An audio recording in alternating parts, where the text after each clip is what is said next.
if I didn't play great on that day, like that really decided my future. This is the school to be at to grow up as a man. My coach always says, you come in as a boy, you leave as a man. And you're doing something that's creating hate. That means you're doing something good, right? Stacking bricks on bricks to eventually, get to my goal of 1 million subscribers.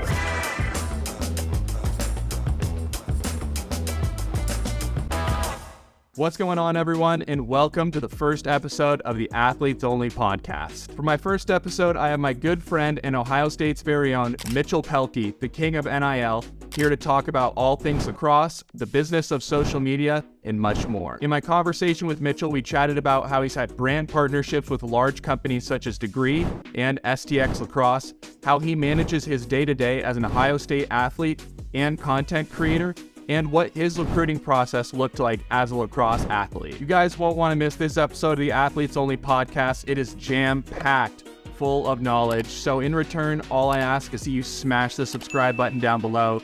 Without further ado, here's my interview with Mitchell Pehlke. Mitchell Pehlke, welcome. Thank you for being the first ever episode of the Athletes Only podcast. Congrats on 45,000 subscribers, man. That's a big milestone. I know a lot of people probably think this happened overnight. One day you turn on the camera, the views come, and the NIL deals come the next, but I know that's not the case, man. How long have you been creating content for? Thank you. First of all, being the first, guest on this series is a true honor. So I just want to say thank you for that first off.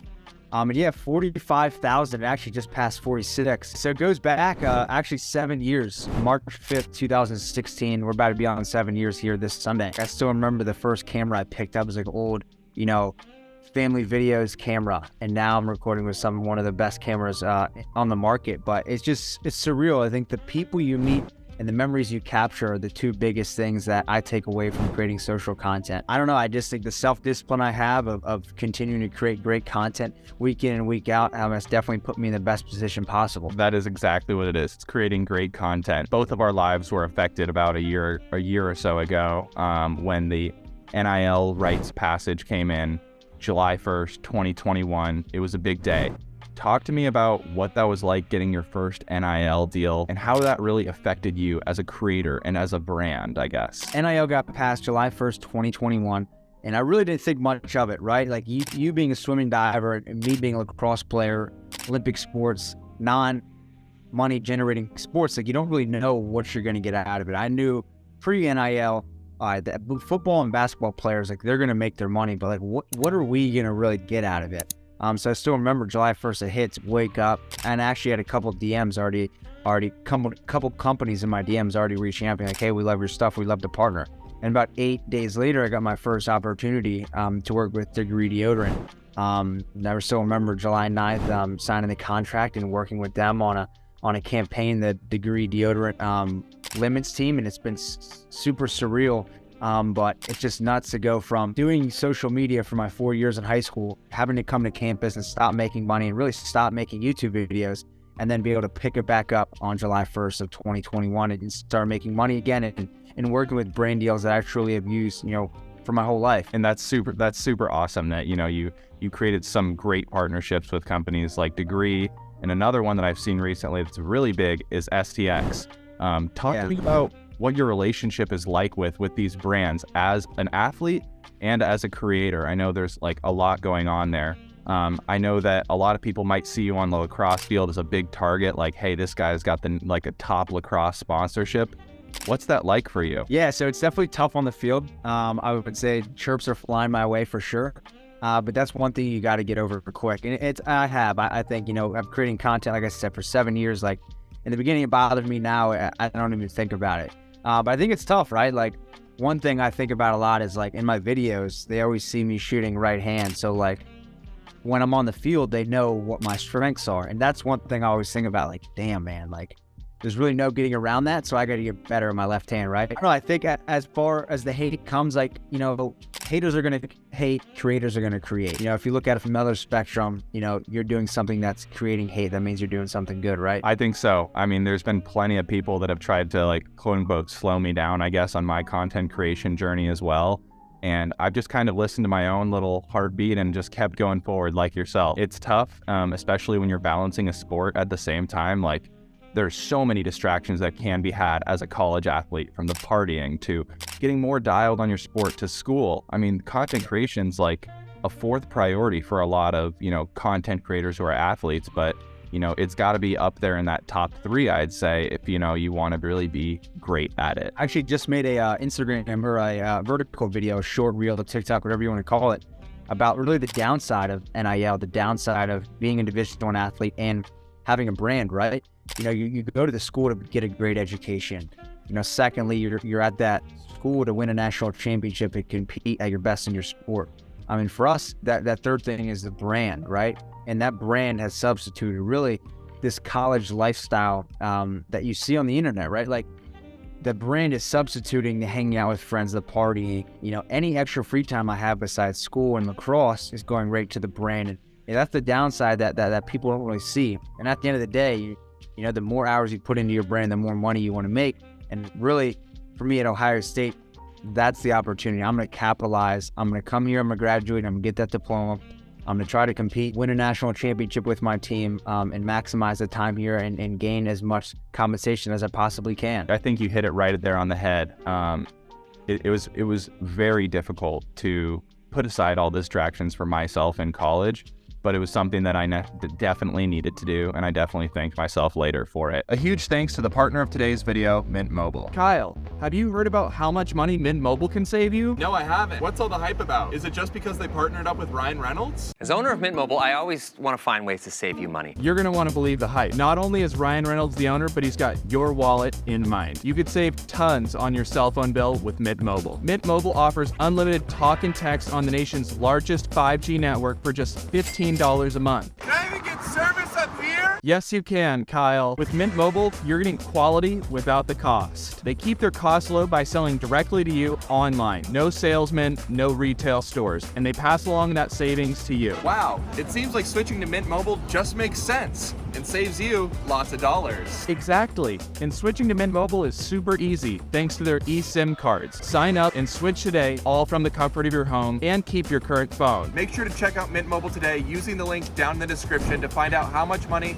you could be saving on your phone bill. Let's get back to the podcast.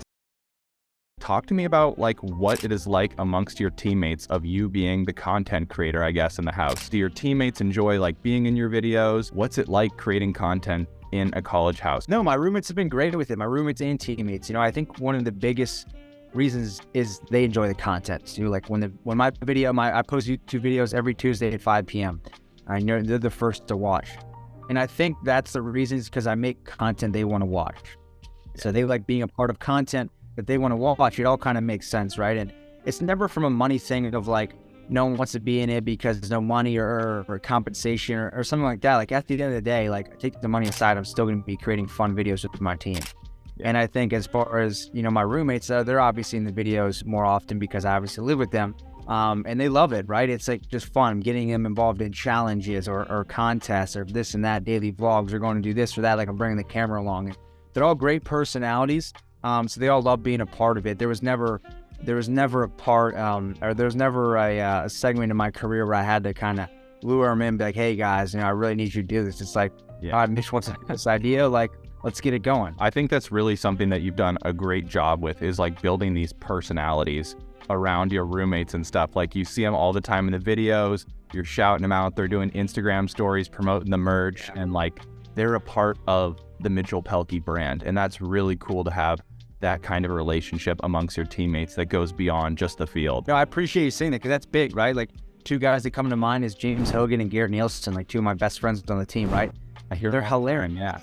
Yeah, Hoagie's films almost all my videos, and Garrett's a character in almost all my videos, right? And I got to give a lot of credit to them, because they're awesome when the camera comes around. They obviously know they got to tune it up a little bit, and we're going to have some fun and make people smile. And that's what it's all about, right? Just making the people watching my video either inspired or smiling. And that's kind of what I dive into when I film these videos. You've had some really cool collaborations on your channel over the past years. Big name creators such as Salim the Dream from the Nelk Boys, and then other D1 athletes, including top NFL prospect, Kentucky quarterback Will Levis. Talk to me about what it's like to have some of these cool content collaborations for you as a content creator, and then what it's done for you as a brand. Yeah, I'd say the biggest thing, and like I said in the beginning of this podcast, was the two biggest things I take away from creating content is the memories and the connections, right? You know, without this platform, I wouldn't be able to create these memories and meet these new people. So I think the biggest thing is just like, I'm so honored and blessed to be able to talk to these, you know, awesome athletes or awesome creators in this space. Like when NIL first actually dropped, I was on Colin and Samir's YouTube video of college athletes can now make money. And they're a channel I've been watching, you know, since 2019, the past 4 years. I mean, it's surreal when they first reached out, and I was like, absolutely, like, I love you guys. Like, I watch them religiously because I think they have the keys to success on YouTube. But as far as, you know, having the connections, I think, you know, I want to boost, you know, their side while they're boosting mine, right? Like, I think to go and film with Will Levis, a quarterback that's going to have an awesome, you know, decade-long NFL career, to then boost him to my followers, to then tell my followers about him is the ultimate goal, right? Like, I'm just trying to continue to show, you know, the Will Levis experience, or go on Colin and Samir and share that experience. And I think at the end of the day, it's all about meeting new people and having great conversations. And that's exactly what I'm trying to do with this little podcast that we got going here. It's been a great relationship between the two of us. We've chatted immensely about YouTube analytics and content creation and life as a college athlete. And it's great to have this relationship where we can both collaborate. Both of us have been doing this for a little while, you so a little bit longer than myself. What advice would you give to current college athletes who are looking to build their personal brands through social media, be it a TikTok, a YouTube? What have you learned, and what would you share with them? I would say you got to get started. You got to get started now. You know, each day you waste is just time wasted, I think. You got to get started now and continue to post consistently. That's my biggest thing I always tell people. Is post consistently. If you're just starting out, get at least 2 videos out a day. And I would say start on TikTok or Instagram Reels. And I think once you build up a substantial following on those 2 platforms, then go to YouTube. If you go to YouTube straight, it's going to end up working out if you stick with it, but it's just going to take you a lot longer than being able to pump out great Reels and TikToks. So my biggest thing is I always tell people, I'm like, you got to get started now. Nowadays, with those vertical videos, you don't even need a nice camera. You just use your iPhone. And get to posting consistently, because that's what the fans wanted to see, right? If I don't post every Tuesday at 5 p.m., people are going to forget about me. And that's the reason why, like, Tuesday at 5 p.m., like, I will not miss that time. It's very difficult, and it definitely put a lot of strain on me in college to get my Sunday morning mark out.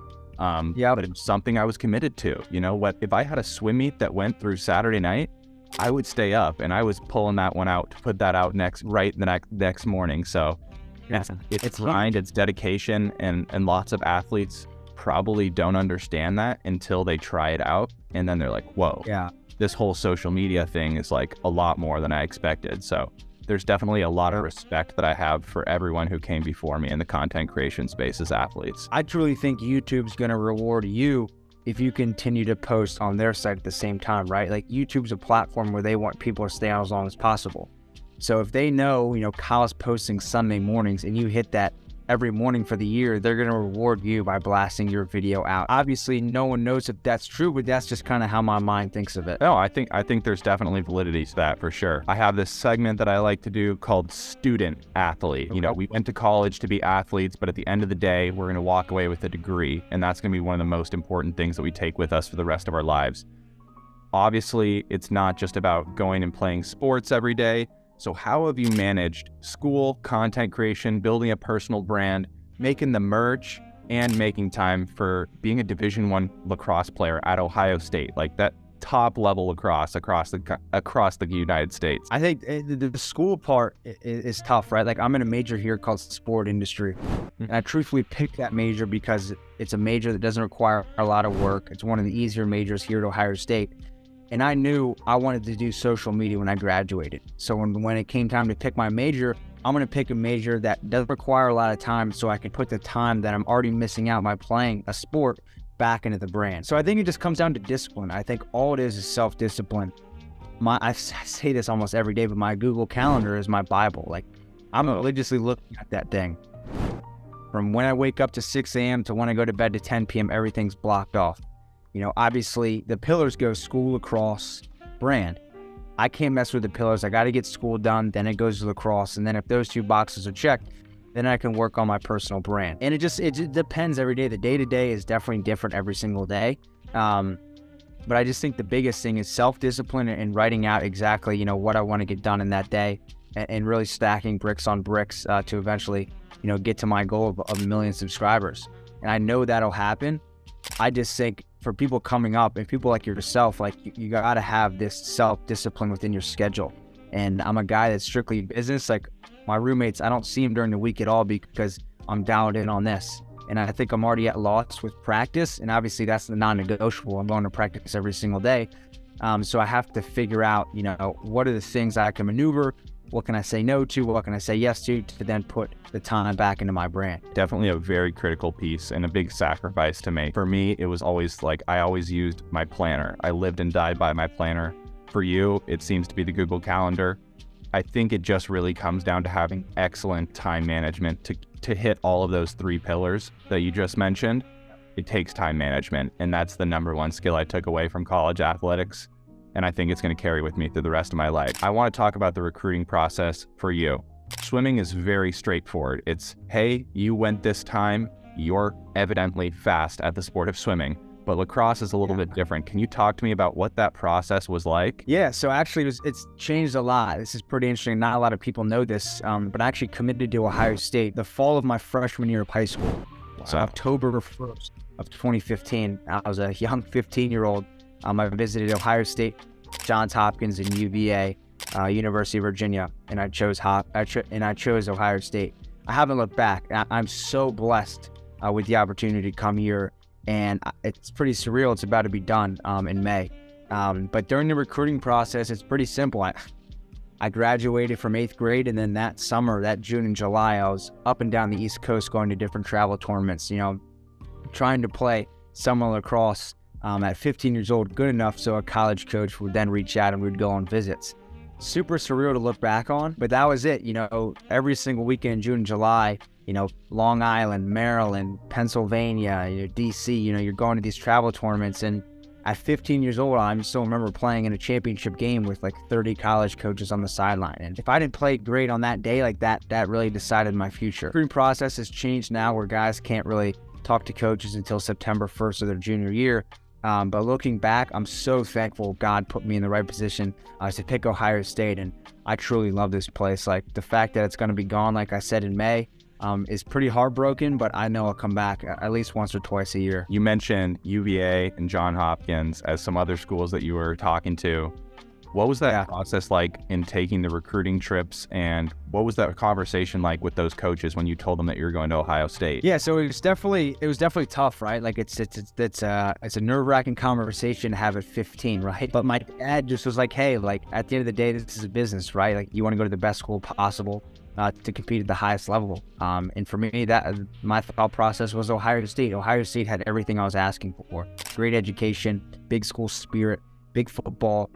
I wanted the big school aspect and a great lacrosse team. And when it came to UVA and Johns Hopkins, I just had to be like, hey, coach, like, thanks for the offer, but I've decided on committing to Ohio State. It has nothing to do with the coaches or the school there. I just think Ohio State was the best fit for me. Talk to me about the typical day in the life of an Ohio State D1 lacrosse player. What's your schedule looking like these days? So like I said, I wake up at 6 a.m. every morning, and my morning routine definitely needs some work. It's not strong. It's really, get out of my bed that's right over here and hop right to the laptop and start working at around 6:15, 6:20. And my practice block right now is from 11 to 3:30. As soon as I wake up, I come over here and really need to tackle whatever I've planned the night before, whether that's editing vertical videos, scripting content, creating scripts for different vertical videos, editing content, planning different YouTube videos, creating thumbnails, talking to my editor.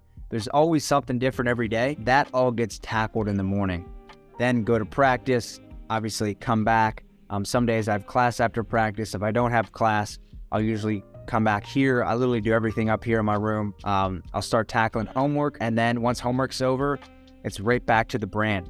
And I think the biggest thing is like, after homework, tackling the brand, getting dinner, tackling the brand again, but then still staying true to all my Division I athletes out there, continuing to get 8 hours of sleep. Go to bed at 10, 10 to 6 is what I do, and that's huge, right? And you know it too. It's like your body needs to recover as a Division I athlete. If I'm not getting 8 hours of sleep, I'm not setting myself up for success on the field. I'm going to be tired. I'm going to be sore. You know, sleep is like almost a drug, right? It helps your body in so many different ways, from recovery to healing. And that's one thing I've never altered in my schedule. Like, I have to get the 8 hours of sleep. Of course. Yeah, I definitely didn't have that luxury of that 6 a.m. wake up alarm. That was when my practice starts. So I never got to edit content in the morning, because swim practice, I'm waking up at 5:15 every day. And that was Really brutal. So mine was a little inverse. I would do the content at night, but always managed to make time for it. What are some of your best lacrosse career highlights, and then some lowlights that you got for me? Yeah, so I would say one of my biggest highlights, I always think about this, was one, definitely making the NCAA tournament last year. We were the last team to get in, and we all watched, selection show Sunday in our locker room. And once our name got put on the board, we all like screaming. It was crazy. I still look at the video every other day, and it's like, wow, like, we definitely need to get back there.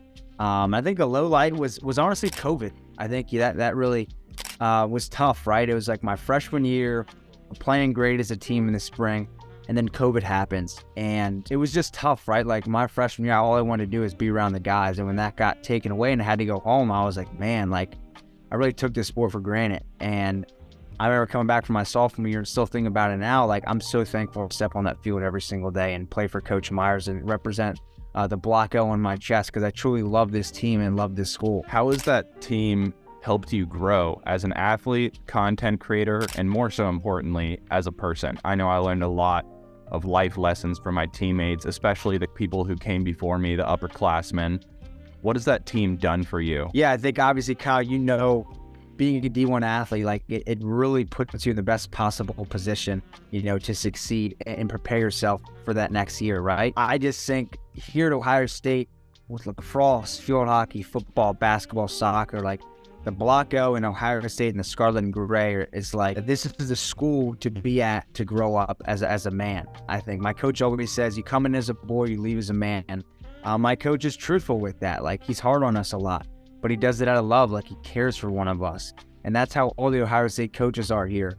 And I've learned so much from him and being a part of this team that, like, I couldn't learn anywhere else. So as an athlete, like, you definitely learn how to be an adult very quickly, managing your stuff. You get practice, you got this brand, you got social, but also you got to keep your grades in line.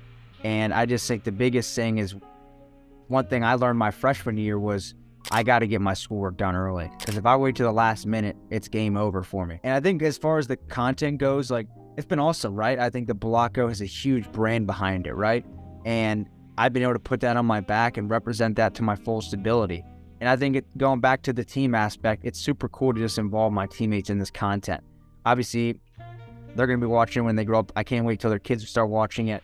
And the memories part, like I said, is a huge part for me, and that's why I do it. Yeah, that was like one of the reasons I really got into content creation. I started like my senior year of college, and it was almost so I could just create like a digital scrapbook to remember what my time as a college athlete was like. And it turned into something that was so much more than that, and I developed a passion and love for it.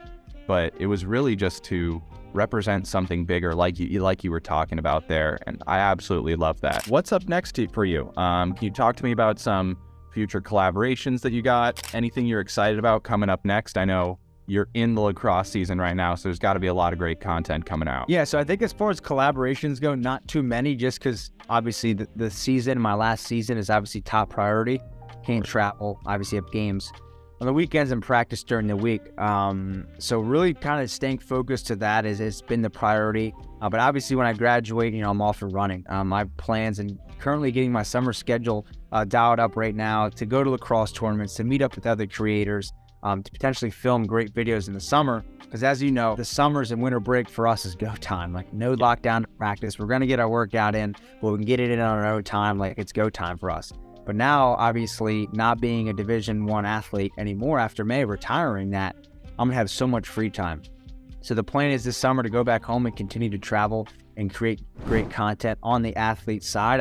I still think incorporate lacrosse here and there, but don't really make it, the full experience of Mitchell Pehlke. Around October, I really want to move to New York City. That's been a huge goal of mine. I truly think to grow at the rate I want to grow, I got to kind of be in the thick of it. And for content creators, as you know, it's either LA or New York. And I just see myself more of an East Coast guy. So moving up there in October is a huge goal of mine. And I just think, staying true to myself. I have a goal set for me as soon as I graduate to start uploading twice a week and filming more vertical content. I'm just excited. I really am. But I don't want to waste time here at Ohio State. I truthfully want to experience these last couple of months with my roommates and the guys I love on this team to the fullest ability. I'm excited to see all that awesome content. Yeah, the summers are absolutely huge. That's when I did my road trip, and everything just really comes together as a content creator in the summer. Something I really admire about you is your work ethic. Throughout this conversation, you've constantly just said, I get up at 6 a.m., I'm editing. I have this plan to do short form. I have a plan to upload more. Once I finish, you're a very planned out guy. How did you come up with the merch? Because that's something I've always struggled with. First of all, tell the fans where can they get the merch? And second off, how was that process like of creating merch as a D1 athlete? Yeah, so I actually got it on right now. Hit the Let's go. T-shirts. This is actually one of the most popular T-shirts. But yeah, you can buy the merch on MitchellPehlke.com. Pretty simple website. I made it that way because obviously you're going there to shop. It's not Disneyland on there. So MitchellPehlke.com. I think the biggest thing was I created merchandise in high school. First 2 years of college, I wasn't allowed to, make any sort of money. NIL happened. I have a good following now. Summer passed. Okay, it's coming up on winter break. As me and it's free time. Like, I got to take advantage of this time. So I was like, okay, over winter break, I want to create merchandise. And it was a different process. It was hard. It was definitely hard and a real learning curve. Because in high school, I didn't have a website. I didn't have a designer. I popped a picture of my face on a t-shirt and sold it through a PayPal link. Anybody can do that. But for me, I had to come up with a Shopify website, hire a website designer, hire a merchandise designer, figure out sales tax. Okay, how does shipping even work? Do I have to measure my t-shirts? What type of bags do I have to get? How does screen printing work? How does the image get on a t-shirt? And I got to give a big shout out to my dad, actually. My dad owns a printing company that has helped me through this whole process. He's been a huge help of really telling me, like, what's going to save me money, what's going to be hard to create, what's going to be easy to create, how's this all going to work. So definitely a huge learning curve. But at the end of the day, I was super stressed out over winter break. But there's no learning curve now. If I were to do it again, and I plan to do it again in the summer, it's going to be much more easier. I already have a designer that I'm going to go to again. The website's already there. And just continue to keep the process rolling. I guess my last question to wrap it up on the topic of merch is, talk to me about this frog persona you got going. It's awesome. All your roommates, all your teammates seem to embody it and just absolutely love it. You see it on the IG. Where did that come about? Yeah, so a lot of people ask me this actually. So it actually started with my dad. My dad and his buddies did it back in the day. And then we would always do it as kids growing up. And it was actually a big thing in my high school. And then it kind of died down when I first got here, but I brought it up again. And it's just like a funny face we make when we go out or just around town, or like we're in the huddles and I'm looking at a guy, he just hits a little frog, and it's just a face we do. And it's just something fun we do. There's not too much of a backstory behind it, but I've just created merch. Obviously, we have a frog on a lily pad hitting a frog, and the fans love it. Like this t-shirt and a couple others of the frog line have been huge sellers. And I'm actually restocking currently, but hitting the frog is definitely locally grown, nationally known. Thank you so much again for coming on, doing this show, Athletes Only Podcast, first episode.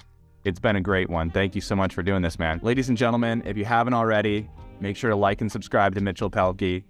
YouTube, TikTok, Instagram, you guys know the deal. Thank you very much. I can't wait to continue to see all the other athletes on here. I hope you enjoyed the first episode of the Athletes Only Podcast. If you guys have any suggestions of who you'd want to see next on the channel, make sure to drop them down below in the comments. Athletes, if you guys have a great story to tell, make sure to shoot me a DM on Instagram at Kyle_Millis. A big shout out to Mitchell for coming on and sharing all of his knowledge to all you aspiring athletes and sharing how he got these sick NIL deals. If you guys haven't already, go make sure to go check out his channel. If you guys want to see more episodes like this, make sure to subscribe to the channel and like this video. Without further ado, I'll see you guys all next week.